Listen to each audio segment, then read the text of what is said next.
আমার মনে হচ্ছে যে দিন দিন আমার ঈমান দুর্বল হয়ে যাচ্ছে। এক্ষেত্রে আমার করণীয় কি? তো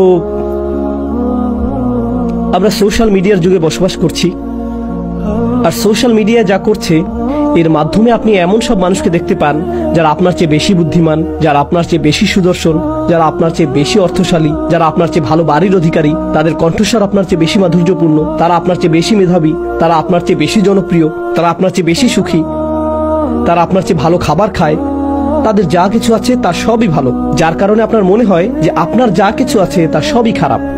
আর তখন আপনি আল্লাহর কাছে বলেন, ও আল্লাহ, তাদের জীবন এত ভালো কেন, আমার জীবন এত খারাপ কেন? দিন দিন আমার ঈমান দুর্বল হয়ে যাচ্ছে। সম্ভবত আপনার উচিত কিছু সময়ের জন্য টিকটক বন্ধ রাখা, আপনার ঈমানের অবস্থার উন্নতি হবে। শয়তান চায় যে আপনি তুলনার মধ্যে জীবন অতিবাহিত করুন। প্রথম থেকেই সে নিজেকে আদম আলাইহিস সালামের সাথে তুলনা করেছিল, এটাই তাকে ধ্বংস করেছে। আর আপনি জানেন কি হচ্ছে এখন? সার্বক্ষণিক নিজেকে তুলনা করা ছাড়া আপনি চলতে পারছেন না। মেয়েরা নিজেকে অন্য মেয়ের সাথে তুলনা করছে এবং বলছে, অমুক আমার চেয়ে লম্বা, অমুক আমার চেয়ে চিকন, অমুকের ত্বক আমার চেয়ে ভালো, অমুককে মানুষ বেশি পছন্দ করে, অমুকের দাঁত বেশি সুন্দর, অমুকের জামা কাপড় বেশি সুন্দর, অমুকের বিয়ে হয়ে গেছে, ও মাই গড, অমুকের বাচ্চা হয়ে গেছে, আমার এখনো বিয়েই হয়নি, অমুক পড়ালেখা শেষ করে ফেলেছে, আমি এখনো ফার্স্ট ইয়ারই শুরু করিনি। সার্বক্ষণিক তুলনা আপনাকে ধ্বংস করে ফেলেছে এবং আপনার ঈমান ধ্বংস করে ফেলেছে। এই কারণে আপনি লক্ষ্য করছেন না যে আপনার কি আছে, আপনি সব সময় লক্ষ্য করছেন অন্য মানুষের কি আছে, আর তখন আপনার যা আছে তা আপনার কাছে নগণ্য মনে হয়। আল্লাহর শপথ, যদি আপনার কাছে কোনো খাবার না থাকে আর তখন আপনাকে কেউ ছোট এক টুকরা রুটি দেয়, তাতে আপনি সন্তুষ্ট হয়ে যাবেন। কিছু না থাকার চেয়ে সামান্য কিছু থাকাও ভালো। কিন্তু আপনার কাছে যদি সেই এক টুকরা রুটি থাকে আর আপনি তাকিয়ে দেখেন যে অন্য একজনের কাছে আরো বড় রুটির টুকরা আছে, তখন সহসাই সেই এক টুকরা রুটিতে আপনি আর সন্তুষ্ট থাকবেন না। যদি আপনি অন্য কোনো দিকে না তাকিয়ে নিজের মতো করে থাকেন, এটাই যথেষ্ট। আল্লাহ বলেছেন, লা তাতামান্নাউ মা ফাদ্দালাল্লাহু বিহি বা'দাকুম আলা বা'দ।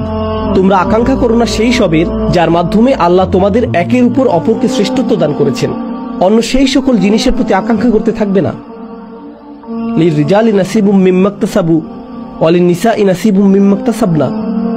পুরুষরা যা উপার্জন করেছে তাতে তাদের একটি অংশ রয়েছে এবং নারীরা যা উপার্জন করেছে তাতে তাদের একটি অংশ রয়েছে। ওয়াসআলুল্লাহা মিন ফাদলিহি, অর্থাৎ যদি তোমরা উত্তম কিছু আশা করো, আল্লাহর নিকট যা আছে সেই অনুগ্রহের জন্য প্রার্থনা করো। আল্লাহর কাছে এই প্রার্থনা করবে না যে ও আল্লাহ, তার কাছ থেকে এটা কেড়ে নিয়ে আমাকে দিন। না না না না না, আল্লাহর নিকট যা আছে তা থেকে চান। তো আপনাদের হতাশা এবং ঈমানের দুর্বলতার বেশ বড় একটা অংশ আসছে অন্য মানুষের প্রতি এবং তারা কি করছে তার প্রতি আপনার মন সবসময় আচ্ছন্ন থাকার কারণে। তো আপনাদের হতাশা এবং ঈমানের দুর্বলতার বেশ বড় একটা অংশ তৈরির কারণ হলো আপনার মন সবসময় আচ্ছন্ন থাকে অন্য মানুষকে নিয়ে। তারা কি করছে, তারা কোথায় বসবাস করছে, তারা কেমন আছে, তাদের জীবনে কি ঘটে যাচ্ছে। আপনার নিজের জীবন যাপন করুন। সোশ্যাল মিডিয়া ব্যবহার করে আপনি অন্যের জীবন যাপন করা থেকে বিরত থাকুন। তারা কৃত্রিম। সোশ্যাল মিডিয়ায় সবচেয়ে সুখী দম্পতি, তাদের দাম্পত্য সম্পর্ক শোচনীয় অবস্থায় আছে, কিন্তু তাদেরকে এটা প্রদর্শন করতে হবে যে তাদের দাম্পত্য জীবন কতই না সুন্দর, কারণ এর ফলে তাদের সোশ্যাল মিডিয়াতে নেতিবাচক প্রভাব পড়বে। এই জগৎটা কৃত্রিম, এর বড় একটি অংশ কৃত্রিমতায় পূর্ণ, আর এটাকেই আপনি মানদণ্ড মনে করছেন। এটাই আমাদের সময়ের সবচেয়ে বড় সংকটগুলোর একটি। আপনি সবসময় অপর্যাপ্ততা এবং অপরিপূর্ণতার অনুভূতিতে ভুগছেন, অথবা আল্লাহ আপনাকে পর্যাপ্ত দেননি। এটা ঈমান দুর্বল করার বড় কারণগুলোর একটি। আল্লাহ আপনাদের সবাইকে এটা থেকে রক্ষা করুন।